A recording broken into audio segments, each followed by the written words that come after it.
Hi children, welcome back to my channel smart school student.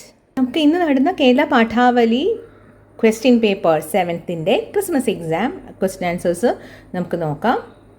ഇത് 6 പ്രവർത്തനം നൽകിയിട്ടുണ്ട്. ആദ്യത്തെ പ്രവർത്തനം കമ്പൽസറി ആണ്, നമുക്കറിയാം. ഫസ്റ്റ് ക്വസ്റ്റ്യൻ, വാക്കിൻ്റെ പോക്ക്. ഭാഷയിലെ ഏറ്റവും പ്രധാന ഘടകം വാക്യമാണ്. ഒരു കാര്യം വാക്യത്തിൽ പറയുമ്പോൾ ഏറെക്കുറെയെങ്കിലും അർത്ഥബോധമുണ്ടാകുന്നത്.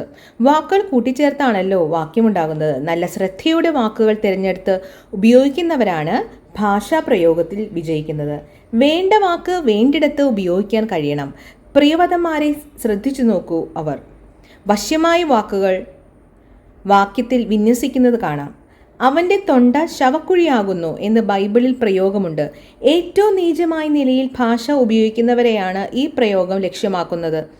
അപ്രിയമായ വാക്കുകൾ പ്രതിപക്ഷ ബഹുമാനമില്ലാതെ നിരത്തിയാണ് അത്തരം ആളുകൾ വാക്യം നിർമ്മിക്കുന്നത്. അത് ശീലമാക്കിയാൽ ഭാഷയും അതുവഴി വ്യക്തിത്വവും ചീത്തയാകും. അതുകൊണ്ട് തന്നെ അതിശയിപ്പിക്കുന്ന ഒരു ഭാഷാ വസ്തുവാണ് വാക്ക്. ഡോക്ടർ സാബു കോട്ടുക്കൽ. പ്രിയംവദന്മാർ എന്ന് പറയുന്നത് നല്ലത് പറയുന്നവർ, വശ്യം ആകർഷകം. ഇനി ഫസ്റ്റ് ക്വസ്റ്റ്യൻ നമുക്ക് നോക്കാം. ഒരു കാര്യം അർത്ഥബോധത്തോടെ ഗ്രഹിക്കാൻ കഴിയുന്നത് എപ്പോഴാണ്? ഒന്ന്, വാക്യത്തിൽ മനസ്സിലാക്കുമ്പോൾ, വാക്കുകളെ അറിയുമ്പോൾ, അർത്ഥം അറിയുമ്പോൾ, ആഴത്തിൽ ചിന്തിക്കുമ്പോൾ. അപ്പോൾ നമുക്ക് ആൻസർ നോക്കാം. ആൻസർ ഓപ്ഷൻ എ, വാക്യത്തിൽ മനസ്സിലാക്കുമ്പോൾ. വാക്കുകൾ കൂട്ടിച്ചേർത്ത് വാക്യത്തിൽ പറയുമ്പോഴാണ് അർത്ഥബോധം ഉണ്ടാകുന്നതെന്ന് ആ പാസേജിൽ പറയുന്നുണ്ട് കേട്ടോ. സെക്കൻഡ് ക്വസ്റ്റ്യൻ നമുക്ക് നോക്കാം. ഭാഷാ പ്രയോഗത്തിൽ വിജയിക്കണമെങ്കിൽ എന്താണ് ചെയ്യേണ്ടത്? ഒന്ന്, അറിവ് നേടണം. ബി, ശ്രദ്ധയോടെ വാക്കുകൾ തിരഞ്ഞെടുക്കണം. സി, രസകരമായ ഭാഷ പ്രയോഗിക്കണം. ഡി, നല്ല പുസ്തകങ്ങൾ വായിക്കണം. അപ്പോൾ ആൻസർ നോക്കാം. ആൻസർ എന്ന് പറയുന്നത് ബി, ശ്രദ്ധയോടെ വാക്കുകൾ തിരഞ്ഞെടുക്കണം. ശ്രദ്ധയോടെ വാക്കുകൾ തിരഞ്ഞെടുത്ത് പ്രയോഗിക്കുമ്പോഴാണ് വിജയിക്കുന്നതെന്ന് ആ പാസേജിൽ വ്യക്തമാക്കുന്നുണ്ട് കേട്ടോ. നെക്സ്റ്റ് ക്വസ്റ്റ്യൻ, ഭാഷയും വ്യക്തിത്വവും മോശമാകുന്ന സാഹചര്യം ഏതാണ്? ഓപ്ഷൻ എ, വലിയ വാക്കുകൾ ചേർത്ത് വാക്യം നിർമ്മിക്കുമ്പോൾ, മോശമായ വാക്കുകൾ ഉപയോഗിച്ച് ഭാഷ ഉപയോഗിക്കുമ്പോൾ, ഭാഷ ഉപയോഗിക്കാതിരിക്കുമ്പോൾ, തുടർച്ചയായി എഴുതുമ്പോൾ. നമുക്ക് ആൻസർ അറിയാലേ. എന്നാണ് ഓപ്ഷൻ ബി, മോശമായ വാക്കുകൾ ഉപയോഗിച്ച് ഭാഷ ഉപയോഗിക്കുമ്പോൾ. നെക്സ്റ്റ് ക്വസ്റ്റ്യൻ 4, അതിശയിപ്പിക്കുന്ന ഭാഷാ വസ്തുവായി പരിഗണിക്കാൻ കഴിയുന്ന എന്താണ്? നല്ല വാക്കുകൾ ചേരുന്ന വാക്യം, നല്ല വാക്കുകൾ തരുന്ന അർത്ഥം, വാക്യവും അർത്ഥവും, പിന്നെ വാക്യങ്ങളുടെ കൂട്ടം. അപ്പോൾ ഇതിൻ്റെ ആൻസർ എന്ന് പറയുന്നത് ഓപ്ഷൻ സി, വാക്യവും അർത്ഥവുമാണ്. വാക്കുകൾ ചേർത്ത അർത്ഥമുള്ള വാക്യമാണ് ഭാഷയിലെ പ്രധാന ഘടകമെന്ന് പാസേജിൽ പറഞ്ഞിട്ടുണ്ട്. So let move on to the fifth question. വ്യക്തിയെ പ്രിയങ്കരനാക്കാൻ നല്ല കൂട്ടുകാരെ പോലെ സഹായിക്കുന്ന ഘടകം ഏതാണ്? ഓപ്ഷൻ എ, നല്ല കൂട്ടുകാരും നല്ല വാക്കുകളും. ബി, നല്ല കൂട്ടുകാരും പണവും. സി, നല്ല കൂട്ടുകാരും പുസ്തകങ്ങളും. ഡി, നല്ല കൂട്ടുകാരും ഭക്ഷണവും. അപ്പം നമുക്ക് ആൻസർ നോക്കാം. ആൻസർ എന്ന് പറയുന്നത് ഓപ്ഷൻ എ, നല്ല കൂട്ടുകാരും നല്ല വാക്കുകളാണ്. വശ്യമായ വാക്കുകൾ വിന്യസിക്കുന്നവരെ പ്രിയങ്കരായിട്ടാണ് ഈ പാസേജിൽ പറയുന്നത്. So that is the answer. പ്രവർത്തനം 2, അനുഭവക്കുറിപ്പ്. അമ്മ എവിടെ എന്ന ടീച്ചറുടെ ചോദ്യത്തിന് എനിക്ക് അമ്മയില്ലെന്ന് ഞാൻ പറഞ്ഞു. ടീച്ചർ എന്നെ ചേർത്ത് പിടിച്ചു. ഞാനില്ലേ നിനക്കെന്ന് ടീച്ചർ പറഞ്ഞപ്പോൾ എൻ്റെ മനസ്സ് നിറഞ്ഞു.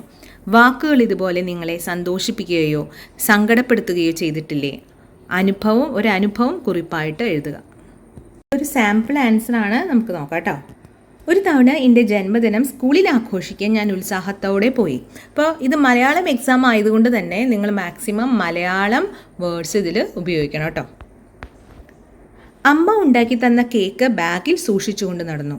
ഇടവേളയിൽ ഞങ്ങളുടെ ക്ലാസ്സിൽ കേക്ക് മുറിച്ചു. എല്ലാവരും എൻ്റെ അടുത്ത് വന്ന് പാട്ടുപാടി. ക്ലാസ്സിലെ ഒരു കൂട്ടുകാരി ദൂരെ ഇരുന്ന് നോക്കുന്നത് കണ്ടു. നിനക്കും കേക്ക് വേണോ? ഞാൻ അവളോട് ചോദിച്ചു. അവളുടെ കണ്ണുകൾ നിറഞ്ഞു. നിനക്ക് എന്ത് ഭാഗ്യമാണ്, കേക്ക് ഉണ്ടാക്കി തരാൻ എനിക്ക് അമ്മയില്ലല്ലോ, അവൾ വിതുമ്പി. ഞാൻ അവളെ ചേർത്ത് പിടിച്ചു. ഞാനുണ്ടല്ലോ നിനക്കൊപ്പം എന്ന് പറഞ്ഞപ്പോൾ അവളുടെ കണ്ണുകളിൽ ചെറിയൊരു മിന്നാമിനുങ്ങ് തെളിഞ്ഞു. ആ ദിവസം എനിക്കൊരു കാര്യം മനസ്സിലായി. നമുക്ക് ലഭിക്കുന്ന ചെറിയ കാര്യങ്ങളും മറ്റൊരാളുടെ മനസ്സിൽ വലുതായ അനുഭവങ്ങളാകാം. അത് എനിക്കും ഇന്ന് മനസ്സിലിടം നൽകുന്ന ഒരു അനുഭവമാണ്. നെക്സ്റ്റ് ക്വസ്റ്റ്യൻ എന്ന് പറയുന്നത് പ്രവർത്തനം 3, തത്സമയ വിവരണം. സ്കൂൾ കലോത്സവം താളമേളത്തോടെ വിദ്യാലയത്തിൽ പുരോഗമിക്കുകയാണ്. കലാപരിപാടികളുടെയും കുട്ടികളുടെ പങ്കാളിത്തത്തിൻ്റെയും ആവേശം ചോർന്നു പോകാതെ കലോത്സവത്തിൻ്റെ തത്സമയ വിവരണം തയ്യാറാക്കുക. ഞങ്ങളുടെ വിദ്യാലയത്തിൽ ഇന്ന് കൗമാരത്തിൻ്റെ ഗന്ധമാണ്. സ്കൂൾ കലോത്സവം താളമേളങ്ങളുടെ സംഗീതത്തോടെ പുരോഗമിക്കുകയാണ്. സ്കൂളിൻ്റെ മുറ്റത്ത് കുട്ടികളുടെ ആവേശഭരിതമായ ഘോഷയാത്രയ്ക്കൊപ്പം പരിപാടിക്ക് തുടക്കം കുറിച്ചു. പ്രധാന വേദിയിൽ നാടകങ്ങളുടെയും നൃത്തങ്ങളുടെയും സംഗീത പരിപാടികളുടെയും ഗാനം മുഴങ്ങുമ്പോൾ മറ്റൊരു വേദിയിൽ ചിത്രരചന, കവിതാരചന തുടങ്ങിയ കലാരൂപങ്ങൾ നടന്നുകൊണ്ടിരിക്കുകയാണ്. പലരുടെയും ബുദ്ധിയുടെയും സൃഷ്ടിയുടെയും പൊട്ടിയൊഴുക്കാണ് ഓരോ മത്സരവും. കുട്ടികളുടെ മുഖത്ത് വീശുന്ന ആവേശത്തിൻ്റെ പ്രകാശം കാണുമ്പോൾ തന്നെ കലോത്സവത്തിൻ്റെ രൂപം മനസ്സിലാക്കാം.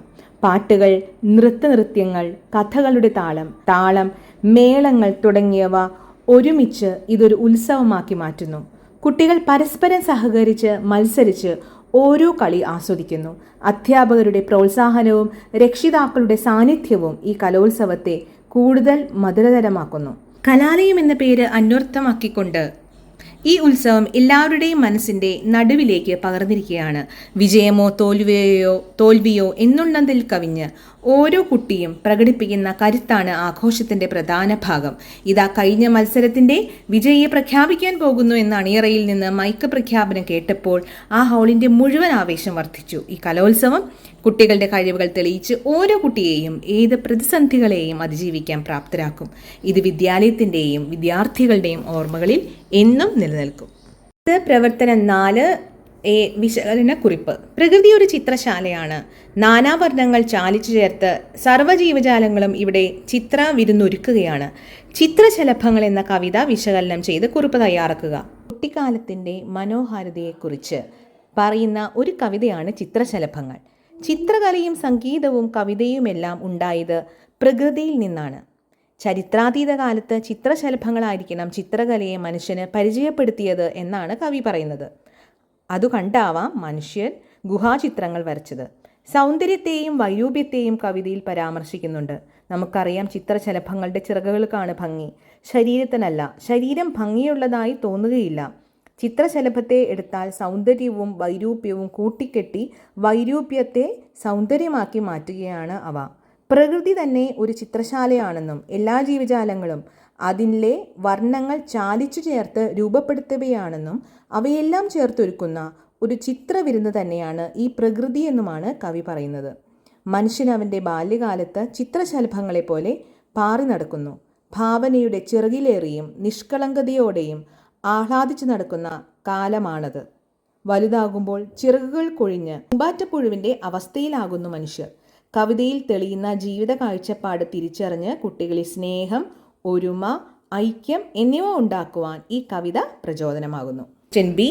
ചിത്രശലഭങ്ങൾ എന്ന കവിത എഴുതിയത് ആരാണ്? S Joseph, Changampuzha, Sugathakumari, Vallathol. S ജോസഫാണ് ഇതിൻ്റെ ആൻസർ. പ്രവർത്തനം 5. ഇമെയിൽ സന്ദേശം. അങ്ങുവാനക്കോണില് മിന്നി നിന്നൊരമ്പിളി, അമ്പിളിക്കളയ്ക്കുള്ളില് ചോര കൺമുയൽ. വൈക്കം വിജയലക്ഷ്മിയുടെ ഈ പ്രസിദ്ധ ഗാനം ശ്രദ്ധിച്ചിട്ടില്ലേ?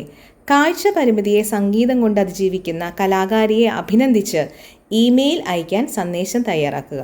ഇപ്പോൾ നമുക്കൊരു ഇമെയിൽ എങ്ങനെ അയക്കണം നമുക്ക് പലർക്കും അറിയാലോ. ഇത് മലയാളം ക്വസ്റ്റ്യൻ പേപ്പറാണെന്ന് ആലോചിക്കണം. ഇപ്പോൾ മാക്സിമം നമ്മൾ മലയാളത്തിൽ എഴുതുക. From lania@gmail.com. അതാണ് ഫ്രം അഡ്രസ്സ്. സബ്ജക്റ്റ് വിജയലക്ഷ്മി മാഡത്തിന് അഭിനന്ദനങ്ങൾ. എന്നിട്ട് നമ്മൾ നോർമലി ഒരു ബോക്സ് ഉണ്ടാവുമല്ലോ നമുക്ക് ഇമെയിൽ എഴുതാനായിട്ട്. അവിടെ പ്രിയ വിജയലക്ഷ്മി മാഡം, അങ്ങ് വാനക്കോണിൽ മിന്നി നിന്നൊരമ്പിളി എന്ന ഗാനം ഞാൻ എത്ര പ്രാവശ്യം കേട്ടോ എന്ന് എനിക്കറിയില്ല. അത്ര മനോഹരമായി മാഡം അത് പാടിയിട്ടുണ്ട്. നിങ്ങളുടെ ശബ്ദത്തിൻ്റെ മാധുര്യം മനോഹരമാണ്. അതിനൊപ്പം നിങ്ങളുടെ കാഴ്ച പരിമിതിയെ അതിജീവിച്ചിരിക്കുന്ന തപസ്യയും പ്രതിബദ്ധതയും ഒരുപാട് പ്രചോദനകരമാണ്. സംഗീതം കാഴ്ചയ്ക്ക് അതീതമായ ഒരു അനുഭവമാണെന്ന് നിങ്ങളുടെ ജീവിതം ഞങ്ങൾക്ക് തുറന്നു കാട്ടുന്നു. നിങ്ങളെല്ലാവർക്കും ഒരു പ്രചോദനമാണ്. നിങ്ങളുടെ ശബ്ദം പോലെ നിങ്ങളുടെ ജീവിതവുമായിരിക്കാൻ ആശംസിക്കുന്നു. നിങ്ങളുടെ വരാനിരിക്കുന്ന പ്രൊജക്റ്റുകൾക്ക് എൻ്റെ ഹൃദയം നിറഞ്ഞ ആശംസകൾ. സ്നേഹപൂർവ്വം, ലാനിയ. Next question B. വൻകടൽ പോലെ പരന്നിതു വമ്പട. ഇവിടെ പറയുന്ന വമ്പട ഏതാണ്? പാണ്ഡവ സൈന്യം, കൗരവ സൈന്യം, കാലാൾപ്പട, വെള്ളക്കുതിര. ഇതിൻ്റെ ആൻസർ എന്ന് പറയുന്നത് കൗരവ സൈന്യമാണ്. അവസാനത്തെ പ്രവർത്തനം 6. കുറിപ്പ്. കുട്ടികൾ ഞങ്ങൾ കുന്നിൽ ചെന്നാൽ കുന്നിൽ നിറയെ പൂവിരിയും, കുയിലുകൾ പാടും മയിലുകളാടും, കുന്നോരംഹ കുളിരണിയും. ജയനാരായണൻ തൃക്കാക്കര. വരികൾ വായിച്ചില്ലേ? ആസ്വദിച്ച ഒരു കാഴ്ചയെക്കുറിച്ച് എഴുതാനാണ് പറഞ്ഞിരിക്കുന്നത്. ഈ ക്വസ്റ്റ്യൻ്റെ ആൻസർ ഉണ്ടല്ലോ, പ്രവർത്തനമാറ് കുറിപ്പ്, അത് കാഴ്ചയെക്കുറിച്ച് എഴുതാനായിട്ട് നിങ്ങൾ എവിടെയെങ്കിലും ടൂർ പോയപ്പോഴുള്ള, സപ്പോസ് മൂന്നാറിലാണ്, അപ്പോൾ തേയിലത്തോട്ടങ്ങളുണ്ട് അവിടെ, അതുപോലെ വരയാടുണ്ട്, രാജമല പാർക്കിൽ പോയി, അതൊക്കെ എഴുതാം. പിന്നെ തേയില ഫാക്ടറിയിൽ പോയി, അങ്ങനത്തെ കാഴ്ചകളൊക്കെ നമുക്ക് എഴുതാം. അല്ലെങ്കിൽ അതിരപ്പള്ളിയിൽ ഏതെങ്കിലും ഒരു നിങ്ങൾ ടൂർ പോയ ഒരു സ്ഥലത്തിൻ്റെ ഒരു കാഴ്ച, ആസ്വദിച്ച ഒരു കാഴ്ചയെക്കുറിച്ച് എഴുതാനാണ് പറഞ്ഞിരിക്കുന്നത്. നിങ്ങളുടെ ഭാവനയിൽ നിങ്ങൾക്ക് എഴുതാവുന്നതാണ്. Next question number B. മതിമോഹന ശുഭനർത്തനമാടുന്ന ഈ മഹിതേ. അത് ആടുന്നത് ആരാണെന്നാണ് ചോദ്യം. നർത്തകി, മലയാള കവിത, കുട്ടികൾ, പാട്ടുകാർ. ഇതിൻ്റെ ആൻസർ എന്ന് പറയുന്നത് മലയാള കവിതയാണ് അല്ലേ. മതിമോഹന ശുഭനർത്തനമാടുന്ന ഈ മഹിതേ, മമ മുന്നിൽ നിന്നു നീ മലയാള കവിതേ. ഇനി മറ്റൊരു ക്വസ്റ്റ്യൻ പേപ്പറുമായിട്ട് നമുക്ക് വീണ്ടും കാണാം. Till then tata, bye bye, see U.